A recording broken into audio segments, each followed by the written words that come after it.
algumas iniciativas, inclusive internas do César, nesse caso de IA, para o público em geral, tá? Agradecendo a presença de vocês, agradecendo a presença dos palestrantes. A gente teve um pequeno imprevisto com o Pedro Diamel, que ia começar a palestra, certo? Por questões de saúde, ele não pôde vir. Então, a gente, de última hora, agradecimento especial a Grilo, que topou aí o desafio de último momento de fazer uma fala aqui para vocês. Então, hoje vamos ter Grilo, vamos ter Rodrigo e Márcio, tá? Então, vamos começar. Grilo, vai lá. Obrigado, pessoal.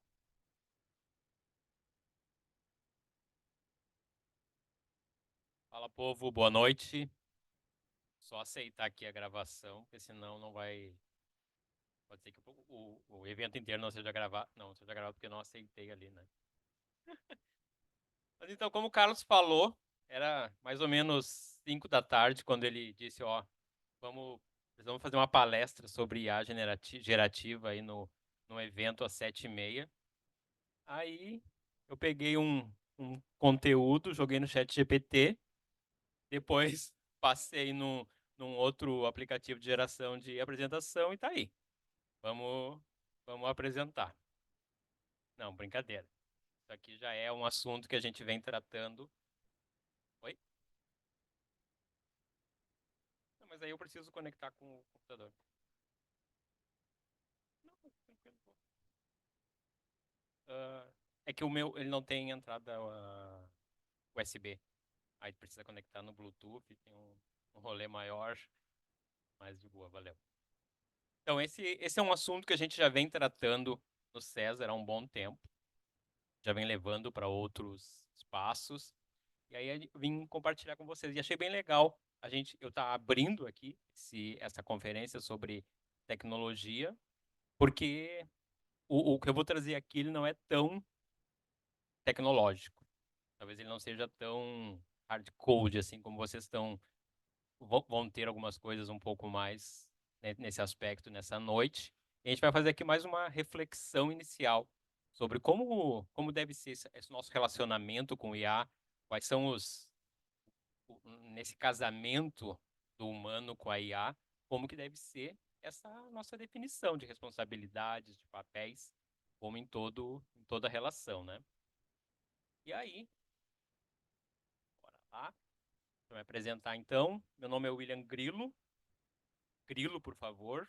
Nem eu mais me reconheço como William. Eu sou lead design aqui no César. Essa semana eu completei 10 anos de casa.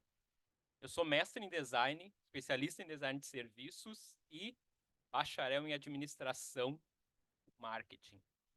E aí, por que que eu estou aqui falando sobre IA? A gente vai contando um pouco mais dessa história ao longo da noite, mas a gente aqui no César criou uma squad para tratar sobre IA gerativa lá no começo do ano. E eu fui chamado para essa squad, junto com metade das pessoas que estão aqui no auditório e estão aqui no canto, e que a gente vai trazer também alguns conteúdos para vocês. Mas vamos lá. Uh, Semana passada, o ChatGPT completou um ano, né, de lançamento, ou algo parecido com isso.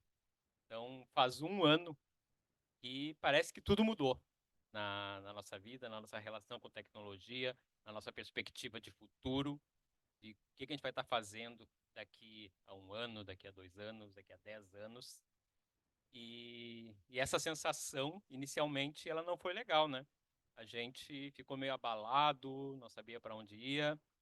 E, e aí eu queria perguntar para você, será que essa sensação, ela realmente é nova? Tudo isso que aconteceu no ano passado, especialmente no começo desse ano, é algo novo, totalmente novo. A gente nunca experimentou isso na história da civilização, da humanidade, ou algo parecido com isso. Alguém já teve essa sensação em algum outro momento? Não? Então eu digo para vocês que a gente já passou por isso em alguns momentos. Obviamente, ninguém aqui estava vivo na época da Revolução Industrial, mas eu acredito que muitos aqui estavam vivos há 30 anos atrás. quando a gente teve o chamado advento da internet. E aí eu até acho legal o advento da IA gerativa, que a gente parou de chamar a internet de advento, né? Faz 30 anos, toda vez que a gente se refere à internet, ainda fala, poxa, com o advento da internet. Gente, já faz 20 anos que a gente não sabe fazer outra coisa que não seja estar na internet o tempo inteiro. Mas, quando essas duas grandes coisas, dois grandes adventos aconteceram no passado, a gente também teve um papel interessante do designer. E aqui, quando eu falo designer, eu não estou falando somente do profissional designer. Hoje, apesar de ter vindo da administração, ter passado por especialização e mestrado, eu me considero um designer. Mas todo mundo aqui que projeta, que desenvolve alguma coisa para que outra pessoa use e entregue valor, é um designer. Um desenvolvedor é um designer. Todo mundo está desenhando coisas para outras pessoas usarem através de uma interface. Então, qual era o papel dessas pessoas nesses adventos? Então, quando as coisas começaram a aparecer, então imagine que lá na Revolução Industrial, a gente começou de uma maneira nunca antes vista a gerar produtos, artefatos de uma maneira em escala, em massa, e a gente precisava de alguém para se preocupar com outras coisas que não simplesmente produzir mais. Os produtos naquela época pode não parecer hoje, parecer uma coisa tão básica, mas naquela época a gente produzia uma cadeira, um garfo, aquilo podia matar. Então alguém precisava se preocupar com a segurança dos produtos, com a qualidade dos produtos, e não apenas com produzir, produzir, produzir mais. Então precisava traduzir aquilo tudo em qualidade de vida. Então precisava ter alguém para pensar nisso. Mais adiante, quando a internet apareceu, a gente precisou se preocupar com a usabilidade das coisas. Tinha uma palavra que, graças aos trabalhos, aos profissionais de design, aos profissionais de tecnologia da informação, a gente não ouve mais tanto essa palavra, que é a amigabilidade. Mas quando eu comecei a minha carreira, e o meu cargo era de o cara da usabilidade, que não tinha outra denominação, os sites, as aplicações, você entrava e parecia que ela queria correr você de dentro da aplicação, porque não era amigável. Então, precisava alguém que olhasse para aquelas aplicações e tornasse elas convidativas, que você, ó, venha usar para achar o valor que você está esperando. Precisava ser intuitivo. Hoje em dia, isso aqui são coisas que a gente consegue perceber, são uh, a falta disso em poucas aplicações, mas elas já são praticamente algo que vem no sangue, né, ou no DNA das aplicações que a gente entrega. Então, resumindo tudo, designer sempre foi uma pessoa que precisou trazer significados para todos esses adventos tecnológicos que entraram na vida das pessoas. Mas e hoje? E agora, com o advento da inteligência artificial gerativa? Qual é o papel desse designer? O que a gente precisa estar preocupado em como lidar com essa tecnologia? Tem algumas coisas novas, né? Então, a gente sempre se preocupou com o usuário, mas agora começam a aparecer coisas que estão orbitando e a gente vai precisar se preocupar de maneira mais séria. Os negócios que são criados, governos, porque além de tudo isso, a gente precisa se preocupar com ética, com transparência. Então, não é só a aplicação da inteligência artificial, é por que ela vai ser usada, é como ela vai ser usada, é quem vai prover. Então, são várias coisas que estão aí na nossa atmosfera de preocupação. Além de todo o resto.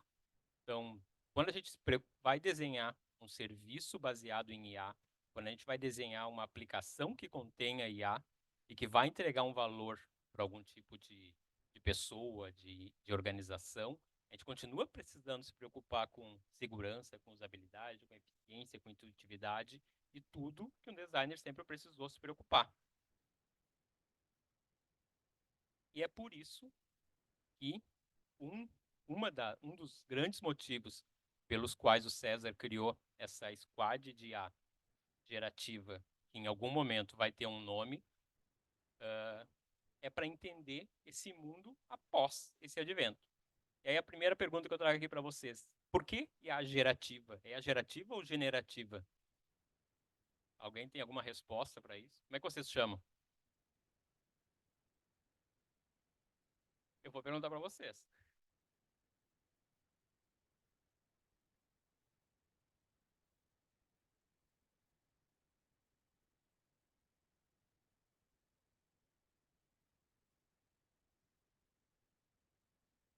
Mas se ela gera, por que a gente chama de generativa?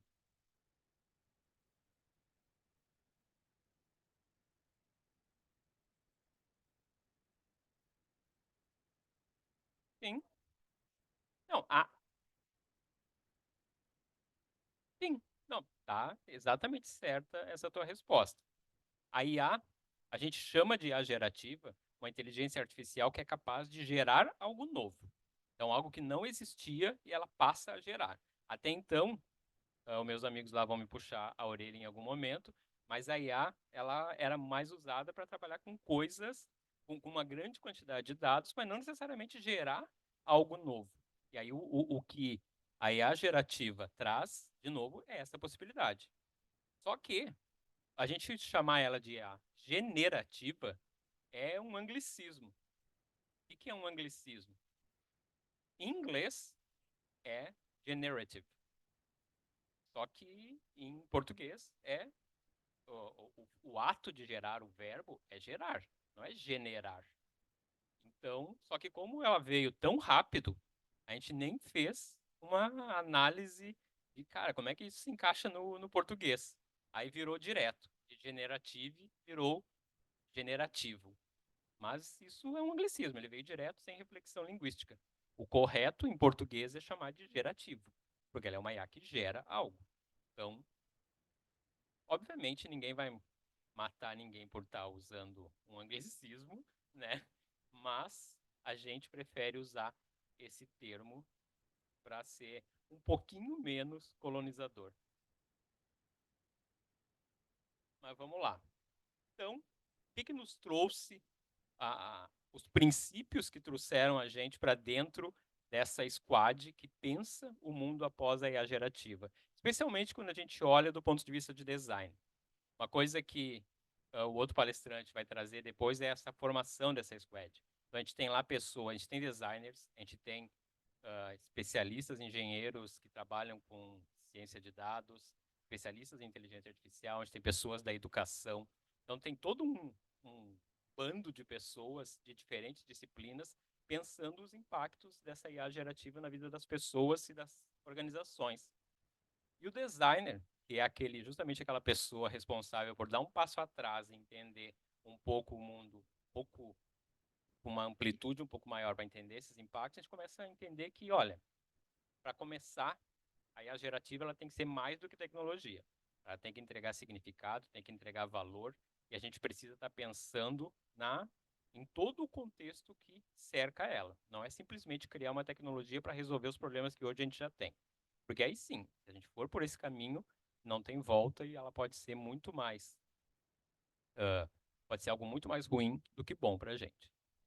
O segundo é que ela tem que ser concebida pensando nas pessoas. É uma decorrência disso daqui. Pensada por default, né, ou by design, centrada em humanos. Essa questão do centrada em humanos, ela até é algo um pouco, digamos assim, polêmica, a gente vai ver um pouco nessa apresentação isso, mas a gente já imagina que ela precisa ser mais do que isso. Ela precisa ir além do humano, ela precisa ser planetária. A gente precisa olhar para todo esse nosso ecossistema de uma maneira geral.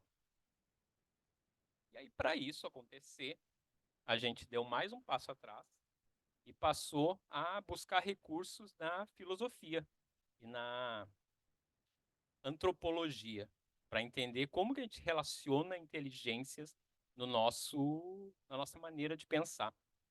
E é uma referência que a gente traz, que a gente gosta de usar na Squad, é de Eduardo Viveiros de Castro. Ele traz 3 tipos de inteligência. então, ele traz a inteligência natural, que era tudo que acontecia entre elementos vivos e não vivos, sem o modo humano de fazer o mundo. Então, é tudo que não tem humano na jogada. Depois, a gente tem a inteligência social, que é quando o humano passa a entrar dentro do jogo. E aí são as maneiras que o humano tem de fazer o mundo com os seus recursos. E, por fim, a inteligência artificial, que são todos aqueles artefatos que o humano produz para desacoplar do seu mundo e ter superpoderes. Então, não necessariamente o que hoje a gente chama de inteligência artificial, mas qualquer tipo de coisa que o ser humano cria para poder ir além. E quando a gente olha para esses três tipos de inteligência, a gente se pergunta em como se relacionar com essas inteligências artificiais.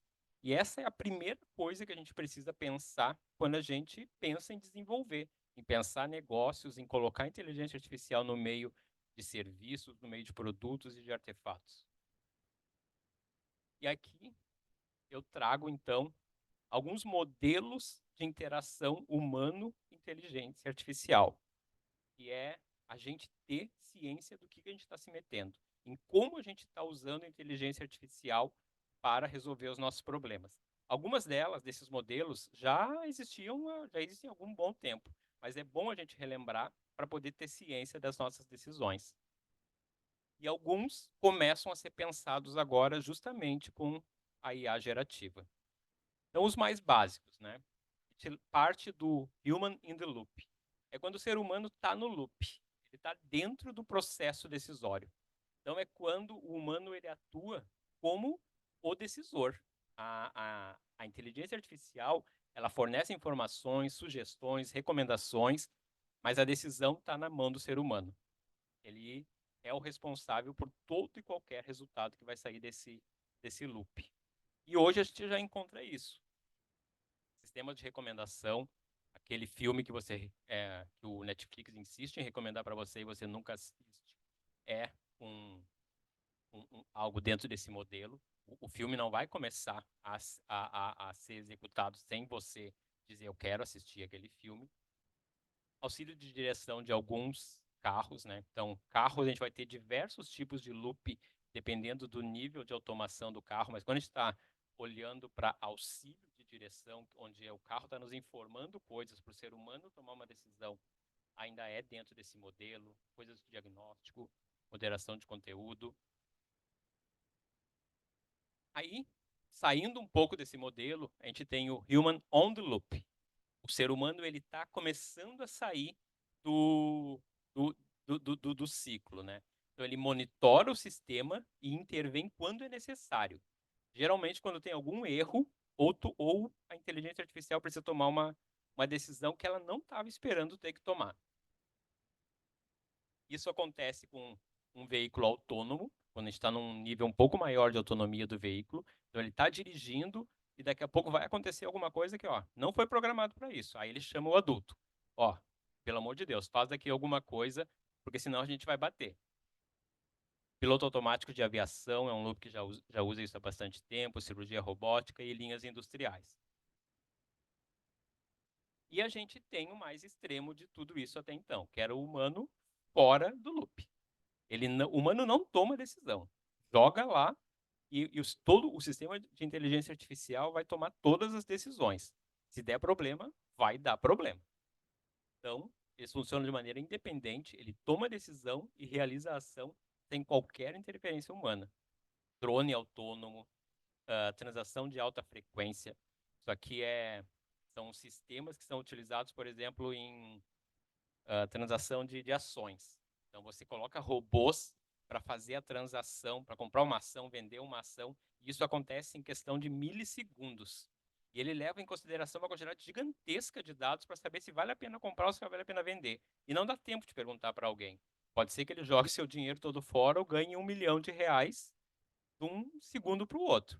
Mas é a inteligência artificial que está tomando essas decisões. Então, isso daqui eram os modelos que a gente tinha. A gente sempre. Já? Então, beleza. Isso aqui eram os modelos que a gente tinha até então. Então, a gente evolui agora com a chegada da IA gerativa, para alguns modelos um pouco mais, não tão secos, né, tão duros de interação humano-computador, humano-IA. Um deles é o modelo de iniciativa mista, onde a interação ela pode ser ou puxada por IA ou puxada por humano. Alguém vai tomar a iniciativa e o outro vai seguir ele nesse caminho. Ou o modelo que é o mais cooperativo, que é o time de humano e inteligência artificial, onde não se tem mais uma hierarquia entre humano e inteligência artificial. Eles estão juntos, cooperando, e a ideia é que se atue em harmonia dentro desse universo. Mas, como que a gente sabe se está tudo indo bem? Esse também é mais um papel do designer dentro desse rolê. E aí que a gente também começa lá dentro da Squad a estudar algumas maneiras de avaliar, heurísticas, maneiras de entender se um sistema de inteligência artificial foi construído da maneira como deveria. E aqui eu trago alguns exemplos dessas heurísticas ou métricas de UX que a gente tem trabalhado lá dentro. Então, alguém aqui já ouviu falar das heurísticas de Nielsen? Olha, então, ela começa com... É o mesmo princípio. Assim como as heurísticas de Nielsen funcionam para artefatos de design de interação, interfaces, aqui a gente vai ter heurísticas que também funcionam para artefatos de inteligência artificial. Então, aqui vocês vão ver que tem coisas que são muito parecidas com a de Nielsen. Então, valor. Será que as pessoas estão percebendo benefício ao usar esses recursos? Quanto esforço é necessário para obter respostas da IA? Será que está valendo a pena o custo-benefício da IA? Será que as pessoas têm controle? Elas sentem que podem controlar o destino dos resultados da IA? Nielsen tinha uma que era bem parecida. Será que as pessoas confiam nesse sistema de IA? E aqui tem os que eu acho mais legais. As pessoas entendem o resultado que está sendo alimentado pela IA. As pessoas entendem o que a inteligência pode ou não pode fazer. Isso aqui é extremamente importante. A pessoa ter ciência do que a inteligência artificial pode ou não pode fazer por ela. Pode ser a diferença entre a pessoa acreditar em algo e não acreditar. Tratamento de erros. As pessoas sabem o que fazer quando a IA produz, quando der problema. E feedback crítico. As pessoas recebem fricção consciente para serem capazes de refletir sobre o impacto do uso da IA. Isso aqui é uma coisa que a gente já faz em artefatos digitais ou não digitais. Colocar fricção, colocar guardrails, para as pessoas terem ciência do uso, ao longo do uso, dos limites e impactos do uso das coisas. Por exemplo, todo mundo aqui tem celular, o tempo de uso de celular aumentou exponencialmente, mas se vocês forem ver, todos esses celulares têm alguma aplicação que avisa vocês, olha, semana passada você usou 1 hora a mais, né? Vamos viver um pouco. Então, é mais ou menos alguma coisa parecida com isso. Quando um designer for entrar para desenhar serviços de IA, ele precisa estar pensando em explicar isso para as pessoas. E, para fechar, então, eu deixo aqui algumas recomendações do que a gente precisa estudar para definir melhor esses limites. Meu amigo aqui me der mais 2 minutinhos. Então, tem 3 conceitos que a gente acha muito importante estudar, especialmente para quem quer desenhar produtos que envolvam IA. O primeiro é Human-Centered AI. Então, inteligência artificial centrada em humanos. Que é o campo que vai se dedicar a entender a inteligência artificial centrada nos humanos. Qual é o desafio? Qual é a treta que tem se a gente for olhar só para isso daqui? Se a gente for fazer uma coisa centrada nos humanos, a gente tem um sério risco de estar replicando vieses de desigualdades sociais. Porque se for centrado no humano, em qual humano que a gente vai centrar? Será que é no Papa? Será que é no Vladimir Putin? Então, a gente tem diversos caminhos para seguir. Qual o caminho que a gente vai seguir, né? O outro é a Human AI Collaboration. É um outro campo de estudo que ele tenta olhar para essas colaborações de IA e de humano e definir esses limites de colaboração. A treta aqui é justamente definir essas regras, ter cuidado com o aspecto ético, com responsabilidade e principalmente com transparência. Aqui o problema é a gente não cruzar o limite e daqui a pouco transformar aí o mundo numa Skynet. E, por fim, um que eu acho fantástico, que é o Explainable AI, que é um campo de estudo que mostra para a gente como explicar a inteligência artificial para as pessoas. Que as pessoas usem artefatos baseados em inteligência artificial e que a gente explique para as pessoas, ó, esse resultado está vindo assim porque entraram dados dessa maneira. Ou então o seu dado vai ser usado de determinada maneira para chegar em tal resultado. Então, deixar as pessoas cientes sobre qual é o processinho de inteligência artificial usado e por que aquilo está acontecendo. O desafio aqui é a gente ficar encontrando o meio termo entre se explicar demais versus a eficiência. Porque quanto mais você precisa explicar, mais tempo e mais cognição você vai usando e talvez não faça sentido usar IA daqui a pouco de tanto explicado que a coisa precisa ser. Mas em algum momento o ser humano vai internalizar, vai ter uma rotina de uso de IA mais adequada e talvez a gente possa começar a reduzir um pouco essa explicação da IA, né? Mas agora, no começo, ela é extremamente fundamental. E era isso, eu acho. Se não tiver mais 8 slides aqui depois desse clique. Era isso. Perguntas, e aqui tem o QR Code para o nosso white paper de relação de IA com design, que está no site do César também, para quem quiser baixar e dar uma lida. Acho que próximo mês deve estar saindo a continuação desse white paper, que é um pouco, que é base desse papo que eu trouxe aqui hoje para vocês. E era isso, povo. Muito obrigado.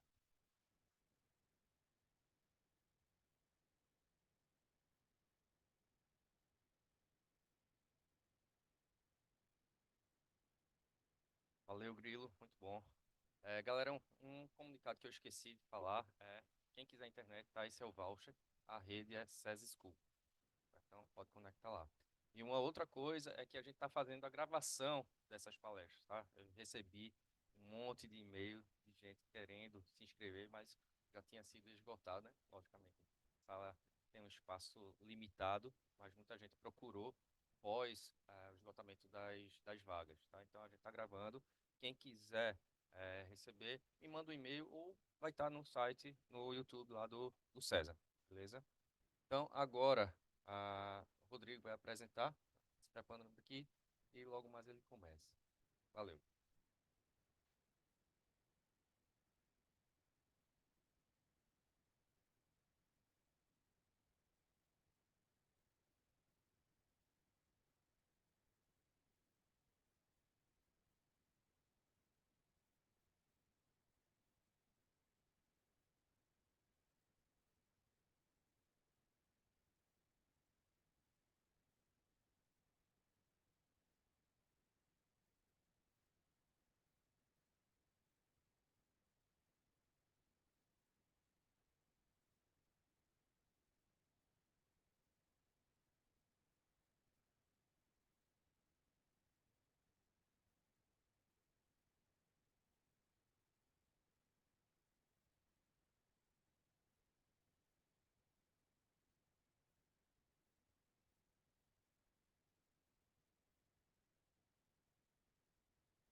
Olá, pessoal, boa noite. Vamos começar aqui uma discussão sobre.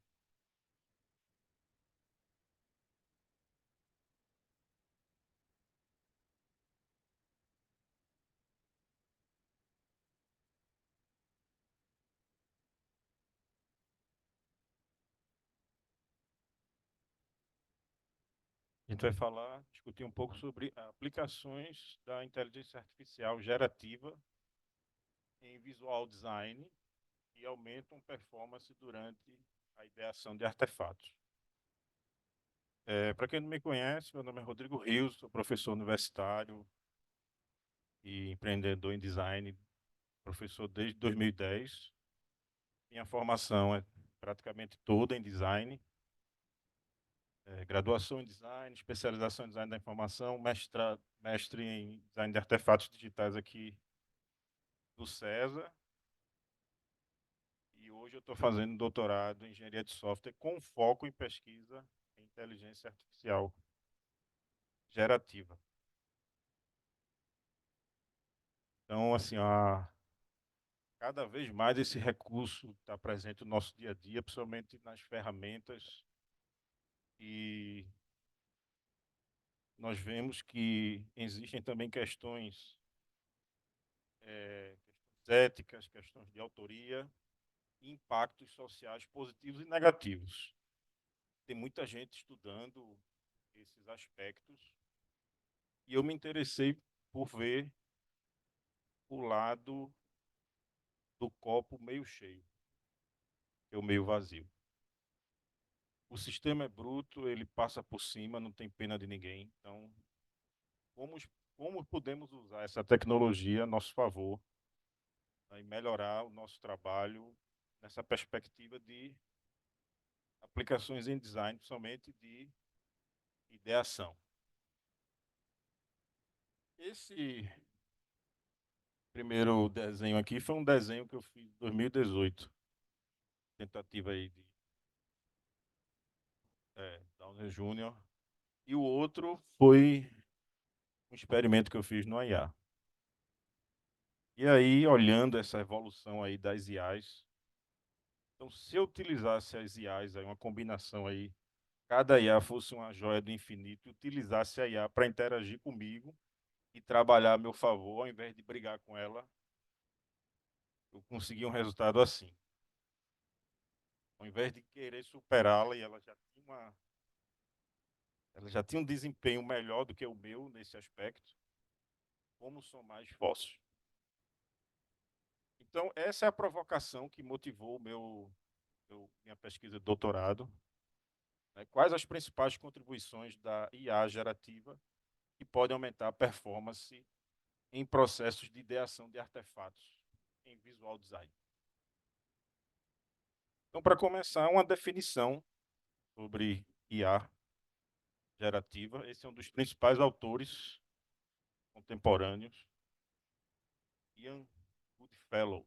Então, ele diz que é uma abordagem de aprendizado de máquina que visa aprender a gerar dados que se assemelham a algum tipo de dados de entrada. Ao invés de simplesmente analisar e interpretar os dados, a IA foca em criar novos dados que são similares, mas que não são idênticos. Então, uma demonstração da couraça da maioria delas, né, que existem vários tipos, como é que elas funcionam, o dado de entrada, treinamento discriminador, redes adversárias gerativas. Então, tem uma analogia que eu gosto de fazer quando a gente está começando a estudar IA, essa parte técnica. Quem aqui já assistiu esse desenho? Eu tenho que perguntar porque o pessoal quer, quando eu peço para meus alunos da graduação, digam um desenho da sua época de infância aí, Dragon Ball Z, aí chega a dar uma dor, tô velho demais. A minha infância era He-Man, Caverna do Dragão. Então, todos vocês conhecem esse desenho. Então, a IA gerativa, eu costumo comparar com esse personagem aí. Ele sempre tentava fazer uma magia e dava errado, às vezes dava certo, mas assim, ele tinha uma insegurança com a sua técnica. Com a IA, a mesma coisa. Ela tem várias possibilidades, né? Além dessas questões que eu falei no início, que não é o foco aqui da apresentação, questões éticas e violação de direitos, eu procurei sempre estudar as IAs que não violam, que não têm esse tipo de viés, certo? Então, se você não souber tratar a IA, assim como uma linguagem de programação, você vai desenvolver um sistema multiplataforma, então você vai usar Python, Java, não sei o que, conexão com banco de dados. A IA também você pode fazer combinação entre elas. Então, se você não investigar o funcionamento dela, pode sair coisas assim. Jogo dos 7 erros.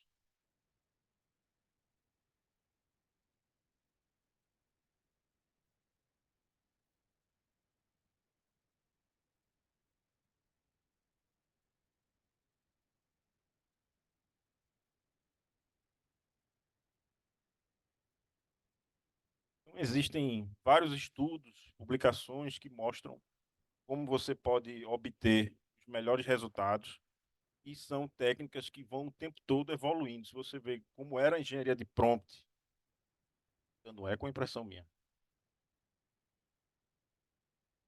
do meu computador.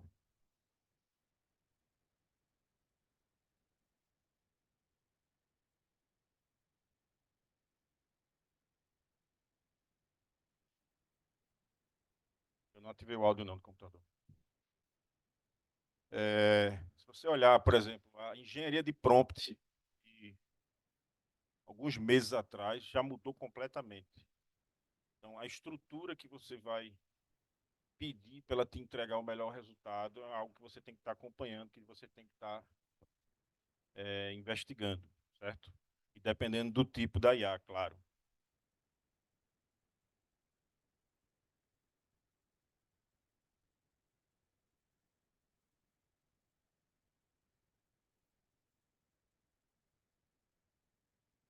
Esse ano eu fiz um experimento, em maio, com uma dessas inteligências artificiais que pelo menos assim, não é de não tem esse tipo de problema social negativo, que é o Adobe Firefly. Vocês conhecem essa IA?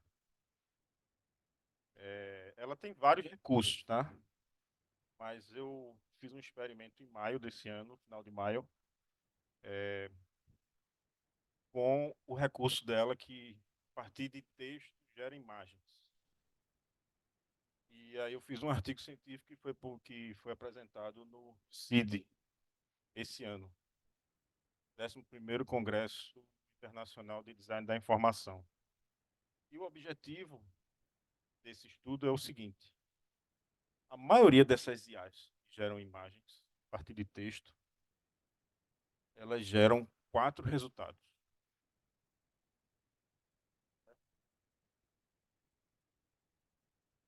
A partir de um prompt. E essa, especialmente, ela tem um recurso muito rico para trabalhar a ideação e a criatividade. Né? Essa aqui, uma iguana com senso fashion. Coloquei uma coisa bem louca. Então, a primeira é formato: horizontal, vertical, quadrado, redes sociais. Tipo de conteúdo: foto, gráfico, conteúdo artístico. E estilos. Combinar estilos, fazer experimentações. E se fosse assim, se fosse assado, como seria? Você poder criar sua própria referência visual para partir para um caminho definitivo. Então, quem aqui já passou por isso? O tal do flanelinha de layout. Você criou uma coisa e alguém... Ei, mas se fosse assim, se você fizesse um estilo pop art, pixel art, aí, geralmente, dependendo do prazo de entrega, a sua reação seria revirar os olhos. Não é porque, se fosse por um caminho que precisaria de um trabalho manual mais longo, como seria? De repente, não gostei não, é melhor do outro jeito. Então, você experimentar caminhos com essa IA. Né? Se fosse uma estética pixel art, ou coisa que você resolve em segundos. Eu acho que é um bom caminho. Vamos agora pegar essa referência e evoluir. Então, nesse experimento, eu procurei testar todas as possibilidades, por exemplo, essa iguana, misturando vários, quer dizer, vários não, aqui foi pintura com espátula. E, além disso, além dos estilos, tem composição, iluminação, cor. Essa aqui eu coloquei uma, duas, três, quatro, seis tipos de estilos completamente diferentes. E aí o que surpreendeu dessa IA, você combinando, mapeando todos os estilos, efeitos, movimentos, materiais, concepções, a partir de um prompt, você pode obter 68.040 imagens diferentes. Então, para fazer um brainstorming, para discutir um caminho gráfico de qualquer área, né, do design, seja criação de um personagem, uma identidade visual, uma aplicação para a interface, né, você consegue aí esgotar possibilidades, partir para o seu caminho definitivo. Também nessa pesquisa, né, de doutorado, fiz um mapeamento, uma revisão sistemática da literatura em alguns portais, I3E, Science Direct, Springer, e colocando inteligência artificial gerativa, concordo com o colega que falou, generativa, essa a gente traduziu ao pé da letra, 2.401 artigos, dos quais eu identifiquei 47 que tinham aplicações diretas em processos de ideação, dos quais as aplicações são principalmente transferência de estilo, aplicações em moda, recuperação de imagens, geração de imagens, criação de protótipo, ilustração e métodos e frameworks para ideação e layouts em vários contextos.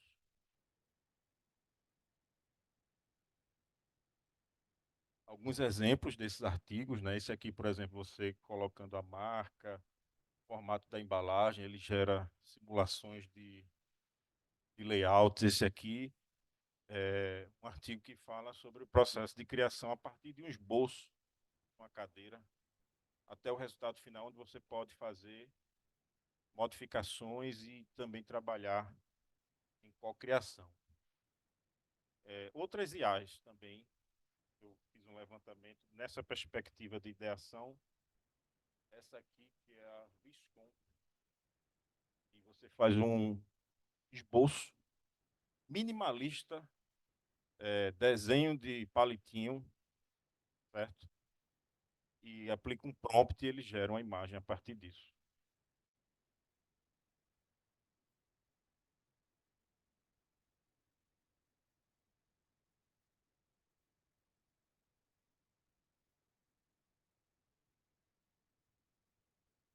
Então, quando eu pego um estudante, não sei desenhar. Assim, não que você vai usar, né, tem as questões que eu falei no início, as questões éticas. Você vai pegar isso ao pé da letra, mas numa discussão de pensar numa ideia, num mock-up, esse seria o ponto de partida, esse seria a sua referência. E aí, um belo dia, aquelas conversas de WhatsApp, chegou essa imagem aqui para mim. O que é isso? Um ultrassom 3D. Um amigo meu, um casal de amigos que a esposa estava gestante.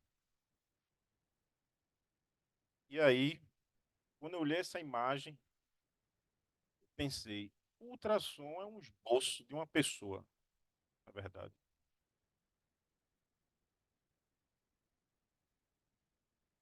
E aí, se eu desse o mesmo tratamento, essa imagem que eu daria para um rascunho?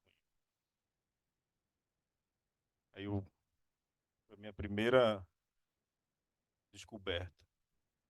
Analisando esse ultrassom, mapeando as características faciais, detalhes realistas, tudo isso uma combinação de IAs diferentes. E vou resumir aqui, para senão ia ser um ponto todinho falando sobre isso. E aí, para minha surpresa, esse resultado aí. A imagem eu peguei dia 1 de agosto, o experimento eu fiz dia 4, e a menina nasceu 12 de, 12 de outubro. E aí, ficou parecida? E aí eu repeti esse processo com outros ultrassons, deu certo. Só que esse aí, eu só mostrei esse porque, como é um tema sensível a uma criança, os pais me autorizaram o uso de imagem para fins acadêmicos.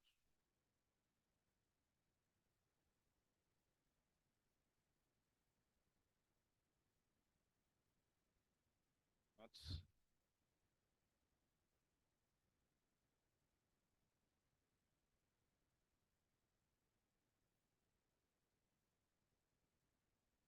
E aí algumas aplicações em computação gráfica,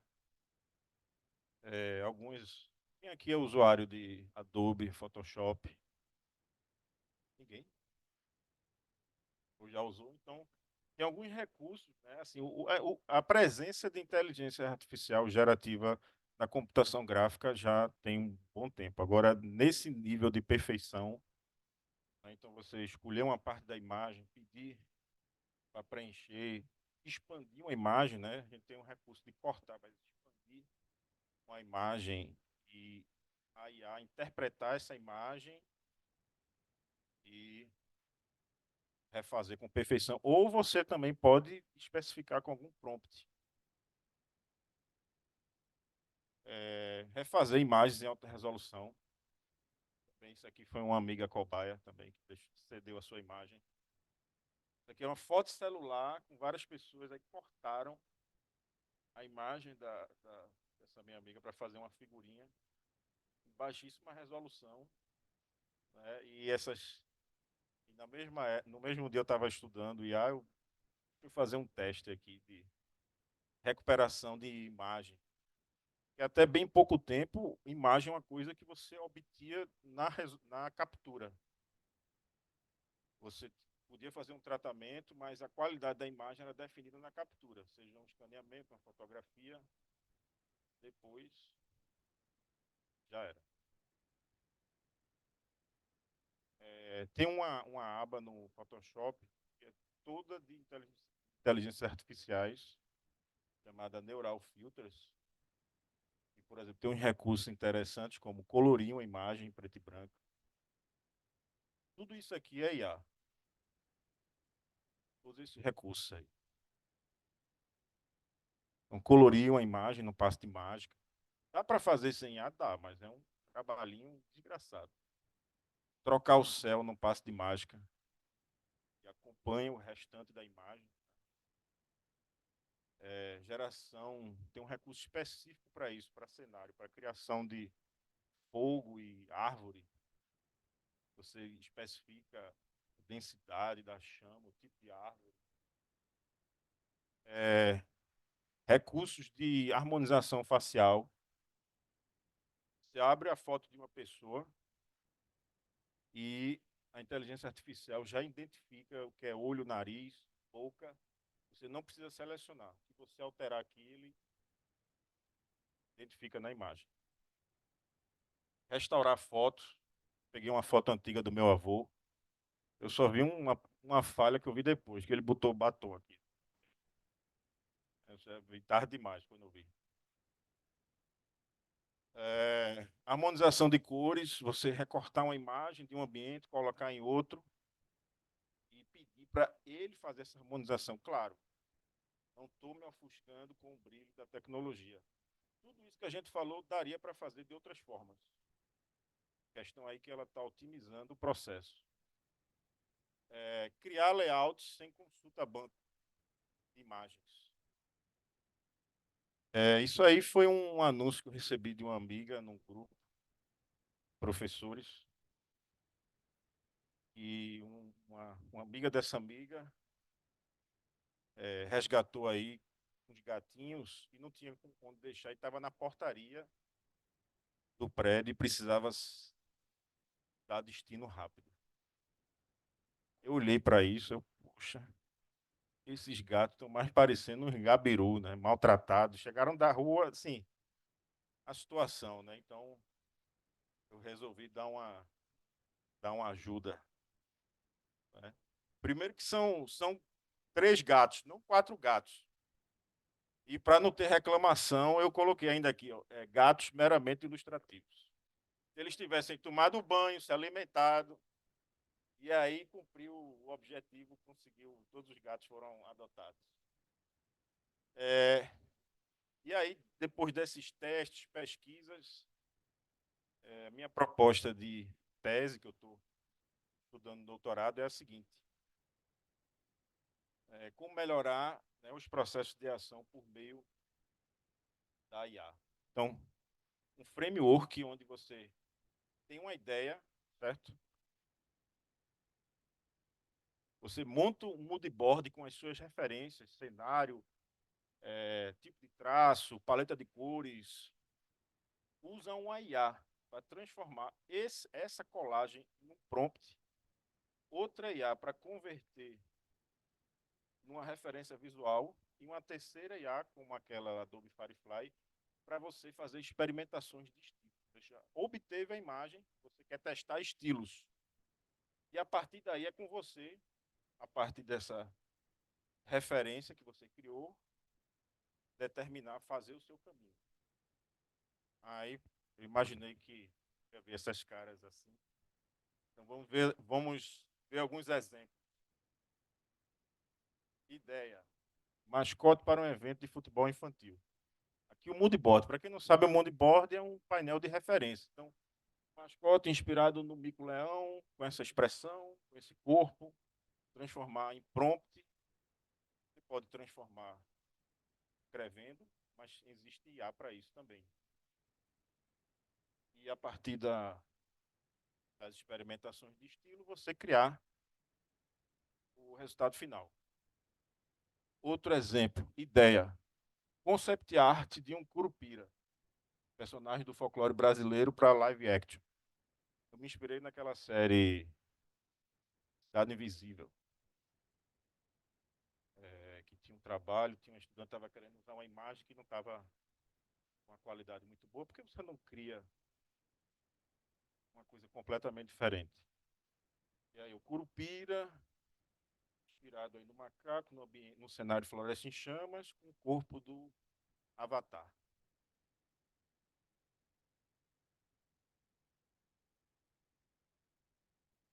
Ideia: mockup de assistente virtual para a saúde. Forma de cristal, inspiração na Alexa, informações em holografia. Veja, tudo isso é ideia, tá? Vai ser isso. E outra, eu gosto muito de processos que são colaborativos, que tem várias pessoas. Chega uma pessoa, eu não gosto, eu acho que assim, esse material não está legal, porque não coloca outro. Escreve lá, gera, compara, e aí é muito mais assertivo aí você partir para o caminho final, até de repente envolver os stakeholders nesse processo para evitar aí o retrabalho. Esse aqui foi um professor nosso aqui do doutorado, professor César França. E aí foi uma aula online, eu tirei um print, claro, com autorização dele.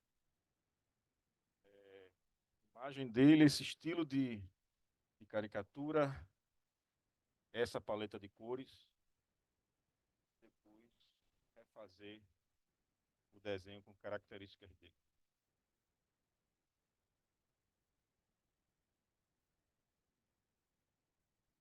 E é isso. Obrigado.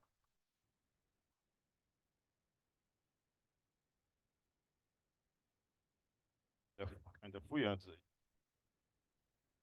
Não, se alguém tiver alguma, se eu puder, souber responder.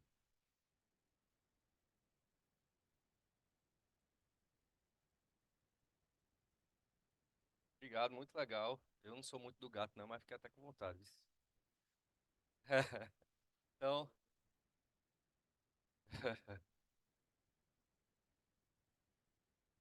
não ia combinar não. Então, bom, agora a gente segue com Márcio, tá? Márcio, faz seu setup aí, é contigo.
Alô, alô, alô. Tá saindo? Estão vendo aí? Eita. Alô, alô,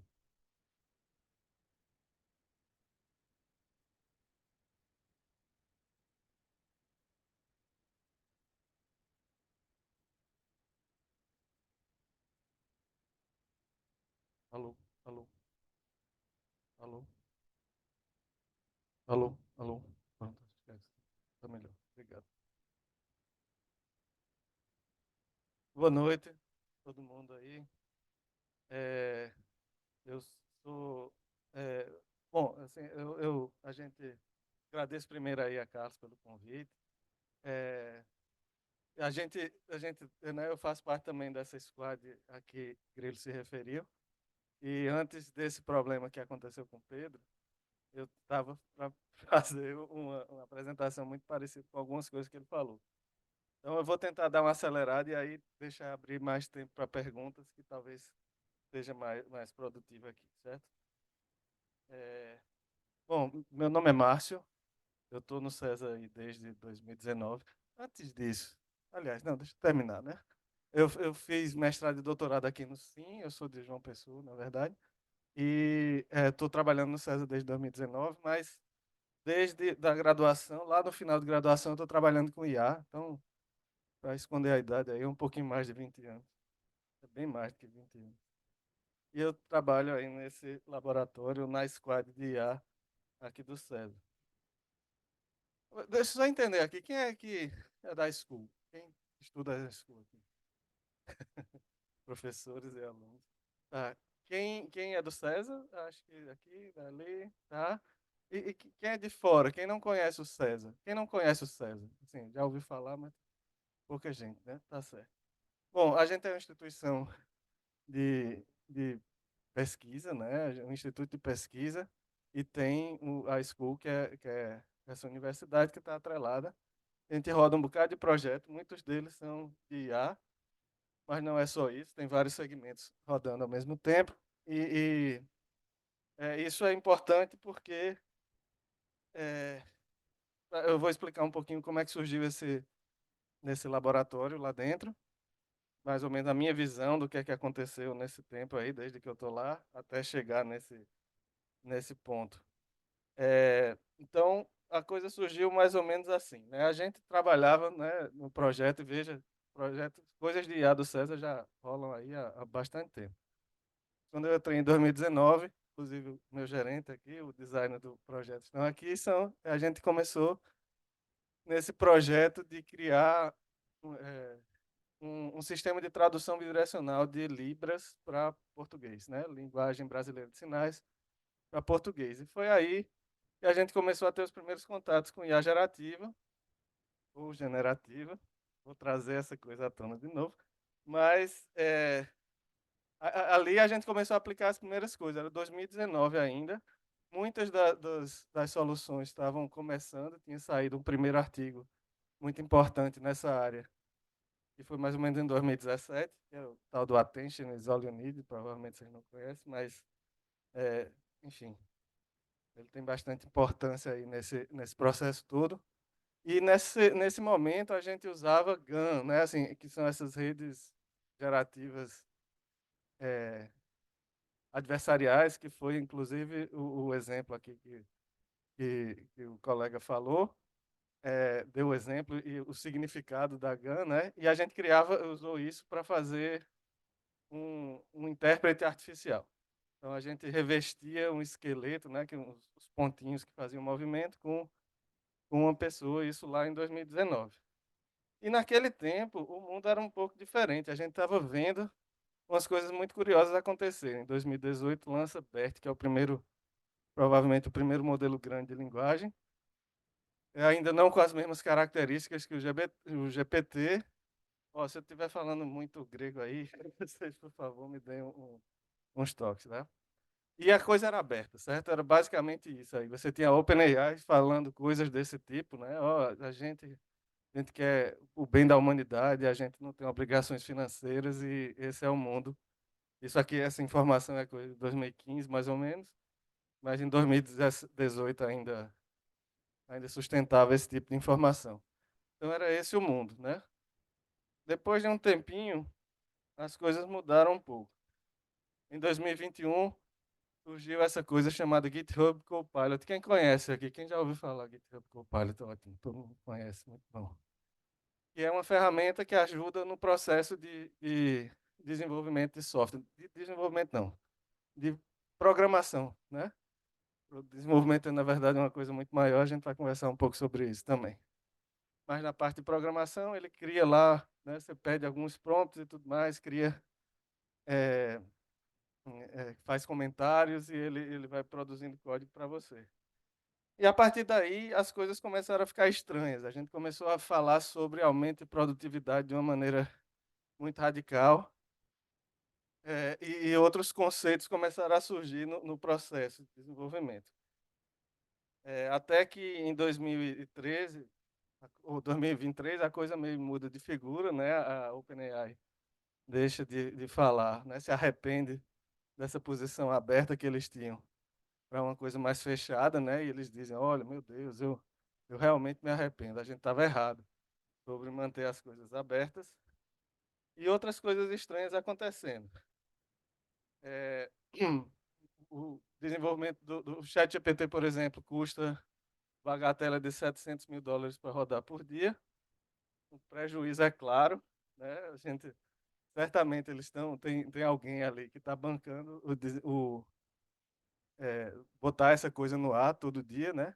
E a Microsoft, que é a dona do GitHub, que é a dona do GitHub Copilot, dizendo que tem prejuízo de $20 por mês. De $20, estão vendo? De $20 por mês para cada assinante, e a assinatura custa $20. Né? Então, a coisa não está muito bem. Agora, por que isso, né? O que é que está havendo? Mais notícias estranhas, né? Todo mundo começa a discutir e com o surgimento desse tipo de IA, a gente tem agora uma queda na expectativa de emprego em todo mundo. Além disso, assim, esses modelos cada vez mais presentes na vida da gente e com cada vez e a quantidade de emissão o custo total da produção desses modelos ficando cada vez maior. E aí? É hype? Parece hype? É. Aí a gente vê a Gartner falando, vocês estão ouvindo direito? Então tá. A Gartner falando, né, em 2022 que tinha uma cara de hype e a gente estava lá no topo da onda, né? Então, hype realmente sério. E, assim, né, com todos os riscos e problemas que estão associados a isso, né? Um investimento muito alto, todo mundo meio que embarcando nessa onda com prejuízos enormes, e esse era o cenário já em 2022. E aí o que é que surgiu, o que é que aconteceu aí de curioso? A gente percebeu internamente em conversas pelos corredores e tudo mais que a gente tinha algumas ideias que pareciam comuns. A gente comungava de um monte de conceitos. Alguns desses conceitos, inclusive, o Grilo já falou aqui, mas foi lançado, algumas das pessoas se reuniram aí, né, no César e lançaram esse Positioning Paper, não sei se vocês já conhecem, tá aí o link se vocês estiverem interessados. E basicamente começa a definir o que é que o César estava pensando em relação a essa o que é que estava acontecendo, né, nessa posição de IA gerativa. Agora, isso aí, a gente está falando aí do começo desse ano, ainda tem muita coisa pela frente que a gente ia enfrentar e algumas mudanças, mas os consensos estavam meio que claros. Quais eram os consensos aí? É que, de fato, parece uma revolução, né? Claro que, ponderando toda essa informação que o Grilo falou, a gente já passou por revoluções antes, não é novidade na humanidade, mas parece uma revolução.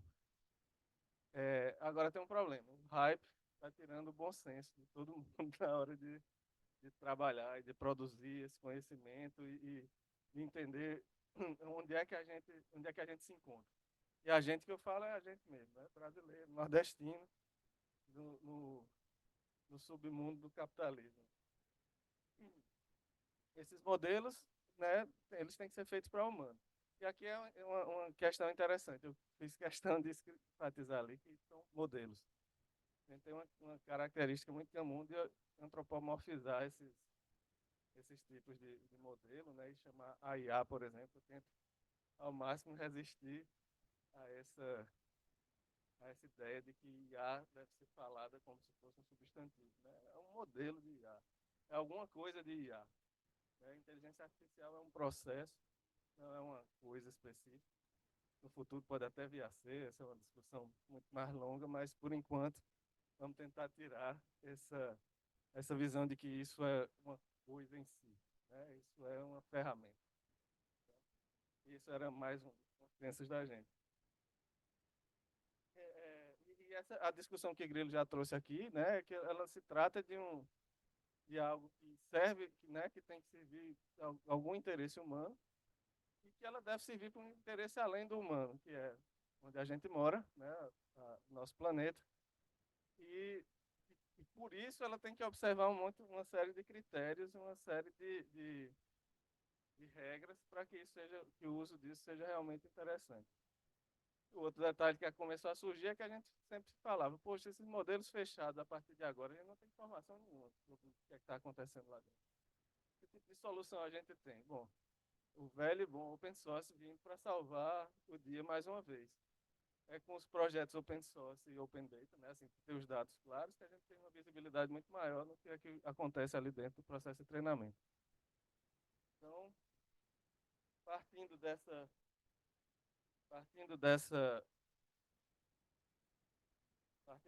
consenso, foi criado essa squad e o objetivo dela, tinha vários objetivos, na verdade, um dos primeiros era a tentativa de difundir o conhecimento. Primeiro, tirar esse elefante da sala, né, esse bode da sala aí, sobre o que é que significa esses modelos e o que é que você precisa para aprender e usar esse tipo de modelo. Então, uma das primeiras coisas que foi feita foi criar a gente criou lá dentro do SESI, a partir, inclusive, de questionamentos muito frequentes sobre como é que se usa, né? Assim, o que é que você pode ou não pode fazer com um modelo como o ChatGPT, por exemplo, foi chamar o pessoal lá do jurídico, né? E a gente começar a criar algumas regras de como é que quais são as formas interessantes de a gente usar esses modelos de uma maneira segura, né? Então, se criou uma espécie de semáforo sobre o que é que pode ou não usar, né? Com, evidentemente, o amarelo ali no intermediário, que é que você tem que ter cuidado em alguns momentos, e a gente foi publicando essas coisas periodicamente. Então, tá aí o link, se vocês quiserem. Esse, basicamente, a ideia é que isso seja um documento vivo, em que dúvidas né, podem ser feitas, dúvidas podem ser tiradas.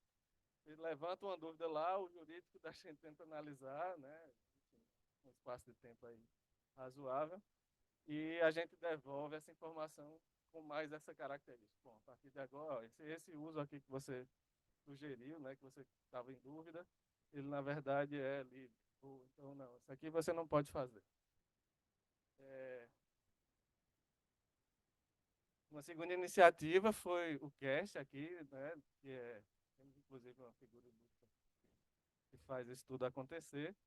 Um cast específico de IA em que a gente trouxe alguns temas que estavam quentes ali naqueles momentos e discutia sobre algumas características mais técnicas ou algumas características mais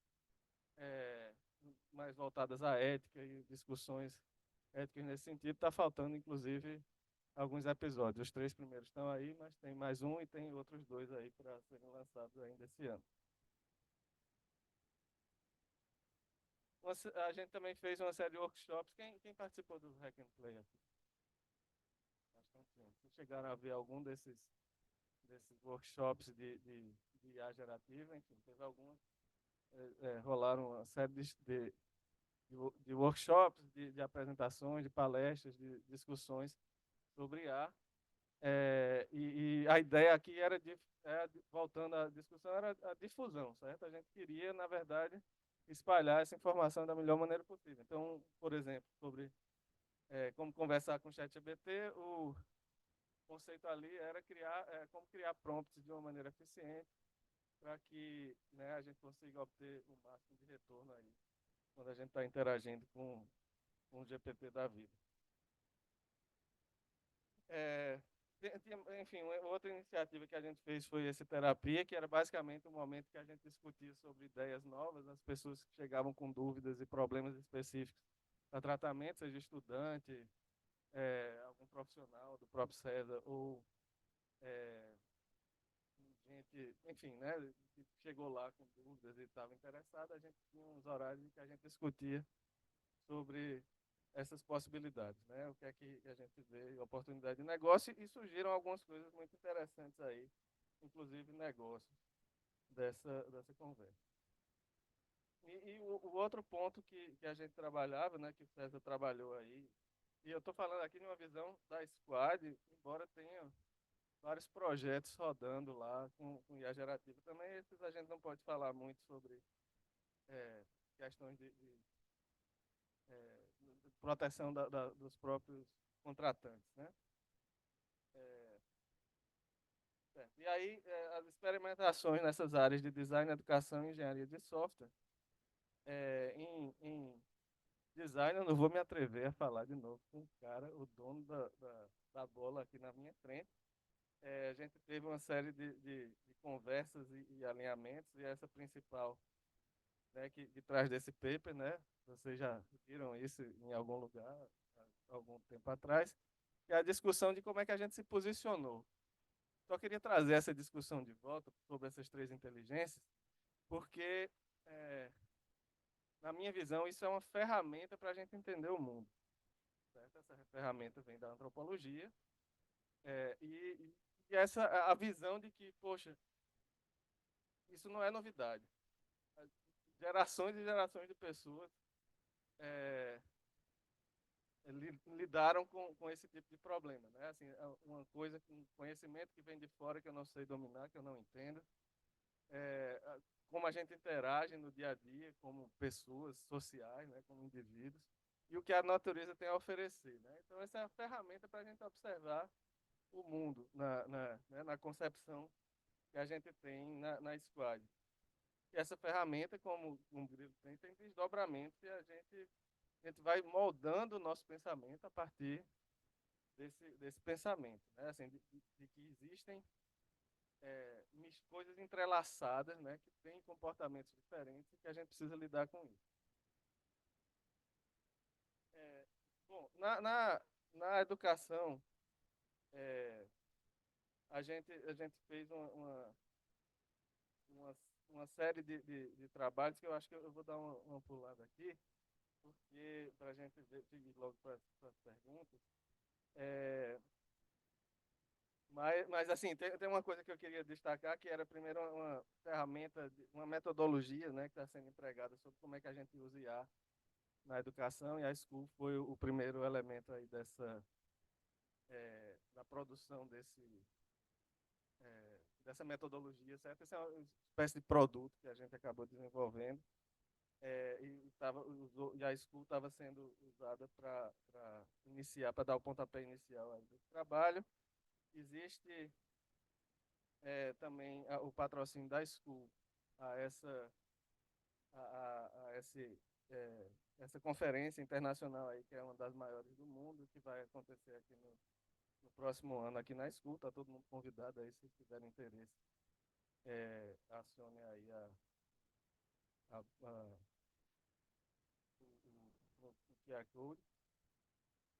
E aí eu acho que cortou aqui uma coisinha, mas acho que a gente volta para a discussão sobre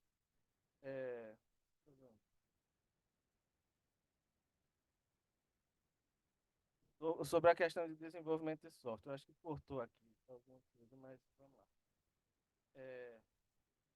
Queria trazer alguns pontos aqui para a gente reposicionar uma discussão um pouquinho mais técnica sobre como é que a gente chega à conclusão, assim, como é que a gente acaba entendendo como é o lugar da gente no mundo. Não sei se vocês já se depararam com essas coisas, todo mundo sabe o que é o ChatGPT, o GPT-4, provavelmente, né? Então, assim, a gente fez uns estudos, né, a partir das informações. Nenhuma informação dessa aí é oficial da OpenAI, mas essas coisas acabam vazando, e esses são os números estimados sobre que tipo de infraestrutura e de custo a gente teve para fazer, né, para poder treinar um modelo como aquele, né? Então, foram usadas 25.000 GPUs a 100. Cada GPU dessa aí custa $10.000. Certo? 25.000. Tenta imaginar aí o que é esse número. Só para vocês terem uma noção, o César tem 4 dessas. Certo? O cara tem à disposição por 100 dias, 25.000. Cada GPU dessa consome 400 watts, mais ou menos. Então, o processo em 100 dias, 25.000 GPUs, é 400 watts. Significa 24 gigawatts hora de consumo. Isso equivale mais ou menos a 20.000 casas durante um mês. Certo? Esse é o tipo de consumo que a gente está falando aqui para produzir um modelo como esse. O custo de aquisição dessas máquinas, dessas GPUs aí, só as GPUs, certo? Eu não estou falando das máquinas que suportam esse negócio, mas só as GPUs são de 250 milhões de dólares. Se você não quiser comprar, que talvez seja caro, talvez seja melhor alugar. E aí você aluga por R$1 por hora cada uma dessas e você só paga 60 milhões de dólares para produzir, certo? Esse é o processo de treinamento. No processo de inferência, quer dizer, você usar no dia a dia, aí é um pouco mais leve. Para cada pessoa, ele vai ter o que eles chamam de um clusterzinho de 128 GPUs só, não são mais de 5.000. Cada pessoa que usa, no momento que você está usando, você juntou, você arregimentou 128 GPUs dessa aí, né, para você usar. Veja aí como fiquem orgulhosos de si mesmo, como vocês conseguem mexer nesse dinheiro aí, né, de outras pessoas e tal. E a conta é basicamente o seguinte: se você fizer consultas lá, né, no ChatGPT, e retornar mais ou menos umas 1.000 palavras, e você fizer isso 1 hora por dia, Além do custo, né, se você pode fazer as contas aí, R$ 1 mais, $1 mais ou menos por hora, mas no final do mês você vai gastar 1.537 quilowatts. Vai gastar aí uma air fryer, né, alguma coisa desse tipo, tá? Ou um chuveiro elétrico, ou um ferro elétrico, alguma coisa desse tipo, para usar 1 hora por dia, tá? Essa é a visão. Aí eu acho que quando a gente vê isso, a gente percebe que o jogo é diferente. A gente está mais ou menos na posição em que o Brasil estava mais ou menos em 1950 em relação a computadores. A gente tinha um ou outro ali, em algum lugar, e a gente fazia fila, né? As pessoas faziam fila e reuniam para rodar um processo, um batch ali, para rodar alguma coisa no topo. Mas é isso, né? Depois de tantos anos, a gente voltou a uma situação semelhante. A gente percebe, obviamente, que esse jogo é diferente para ser jogado por a gente. A gente não consegue jogar desse mesmo jeito.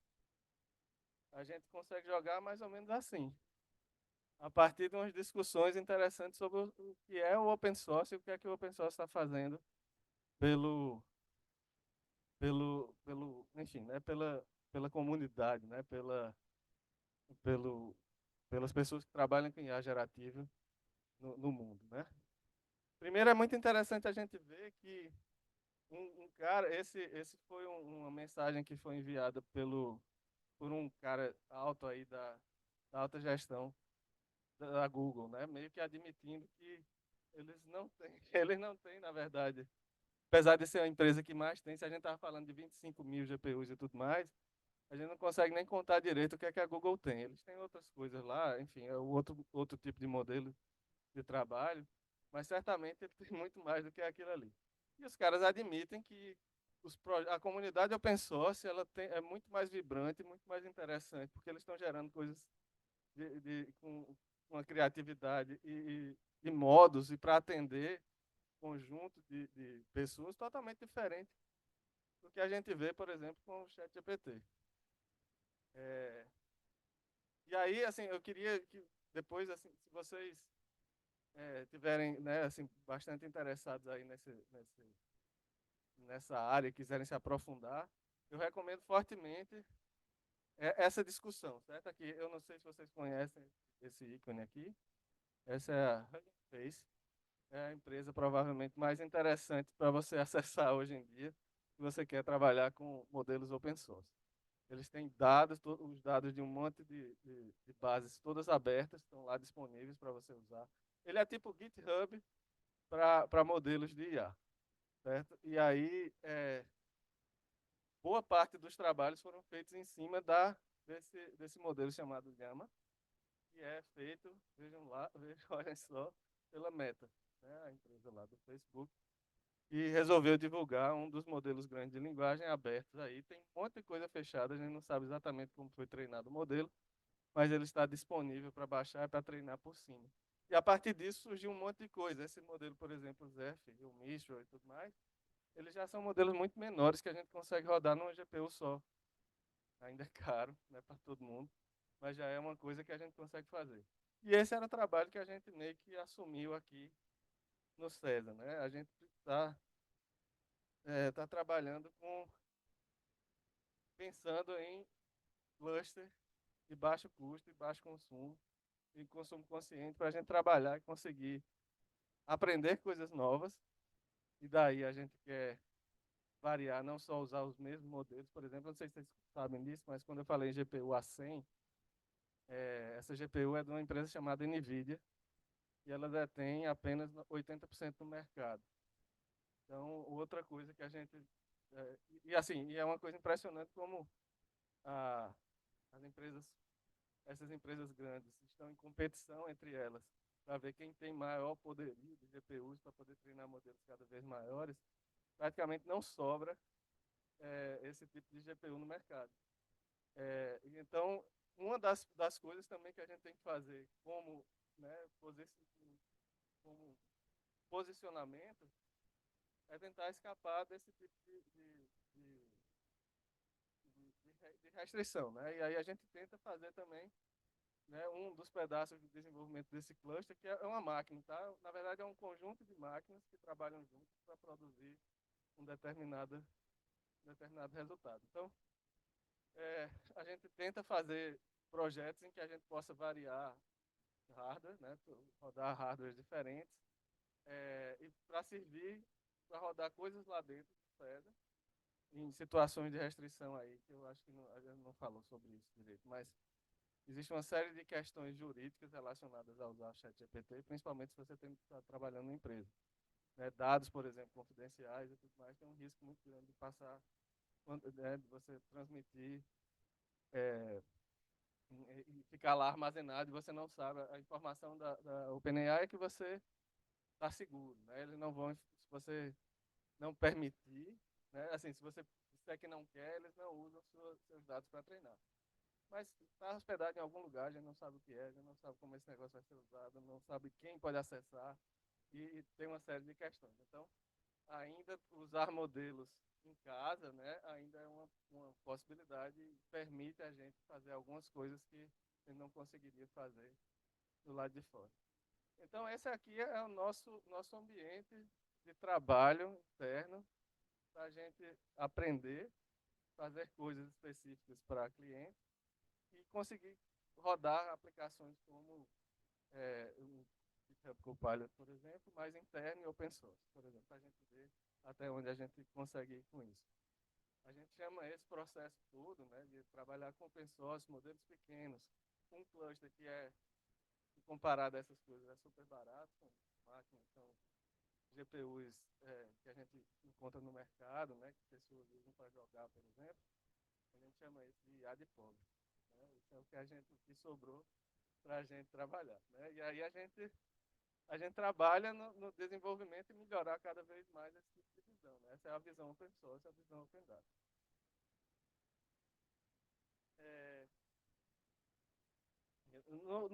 Em termos de experimento, a gente, né, como a gente falou inicialmente, a gente tinha os trabalhos em engenharia de software, né, entender como é que a IA afeta o desenvolvimento de software, em design e em educação.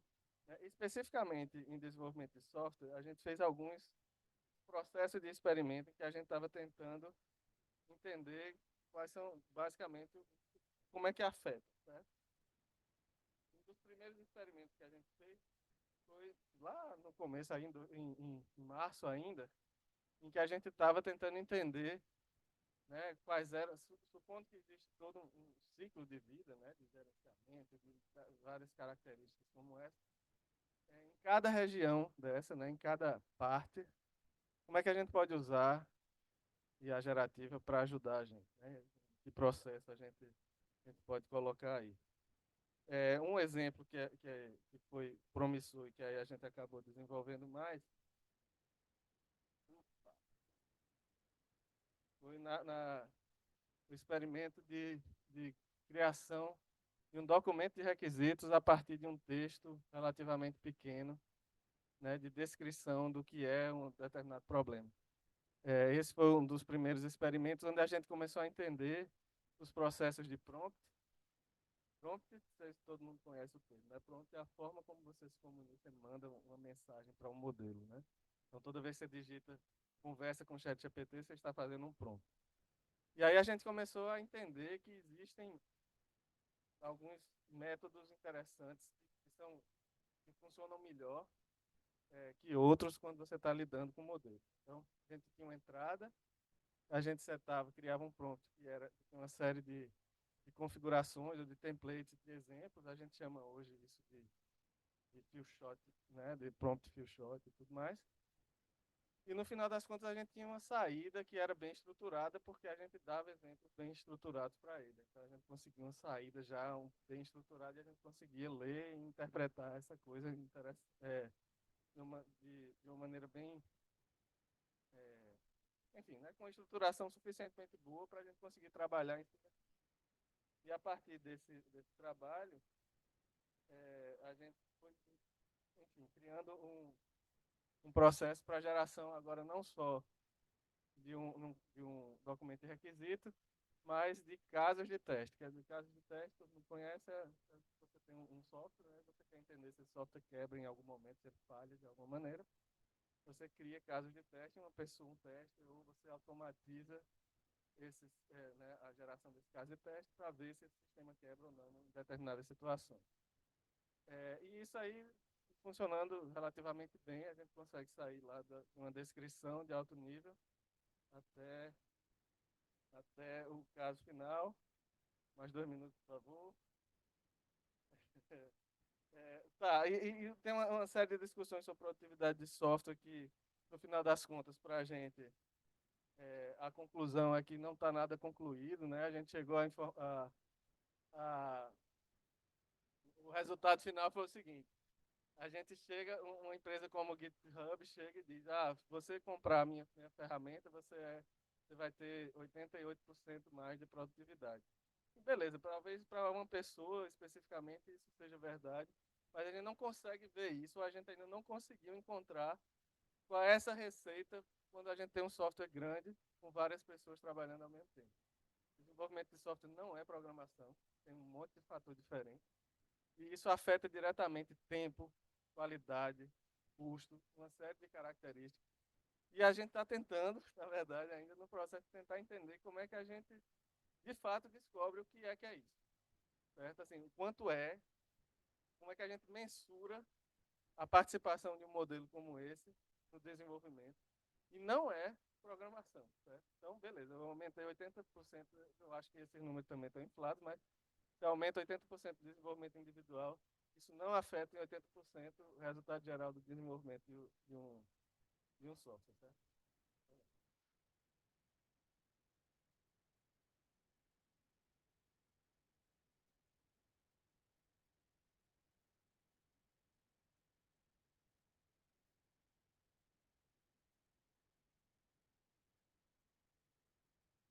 Então, eu tenho uma pergunta em relação àqueles dados, porque assim, eles afirmam que houve um aumento de produtividade de 80%, se não me engano.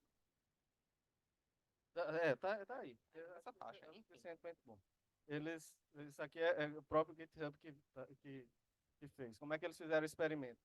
Botaram pessoas para usar, pessoas para não usar, e para terminar uma tarefa que era escrever um servidor web em JavaScript. No caso, Foram 78, acabaram 78% antes, né? Então, enfim, completaram quase 1 hora antes, 1 hora e pouco antes. no caso, Em essa média. pesquisa ela fala justamente quais foram as dificuldades encontradas pelos desenvolvedores que não utilizaram o Copilot. Por que teria? Porque assim, no caso, programação não é uma coisa bem linear. Tem casos em que o Copilot pode ser algo mais danoso em relação à produtividade por causa do nível de dificuldade. Sim. Então pode ser uma tarefa fácil, que é facilmente resolvida pelo Copilot através de dados já previamente generados. Então, Aqui, ó. então sim. Gente, algumas pessoas perceberam que acabam ficando mais lentas se elas estiverem usando algumas coisas, principalmente quem é desenvolvedor recente, que não vai entender exatamente onde é que deu uma. Mas porque a minha pergunta foi um pouco simples, porque a minha pergunta é por que o GitHub vai falar sobre isso, né? O GitHub está tentando vender a ferramenta dele. E aí você não vê nos artigos, por exemplo, do GitHub os problemas. E é isso que a gente está tentando descobrir, né? Quais são esses problemas aí. Você encontra aqui em outros lugares. A McKinsey, por exemplo, revelou algumas coisas. Mas eu acho que ainda tem muita dúvida sobre esse processo. Sabe? Claro que os modelos vão evoluir, esse problema talvez fique menor, as pessoas vão ficar mais acostumadas a usar, mas o problema essencial e que você precisa entender o que você quer para depois produzir, provavelmente continua.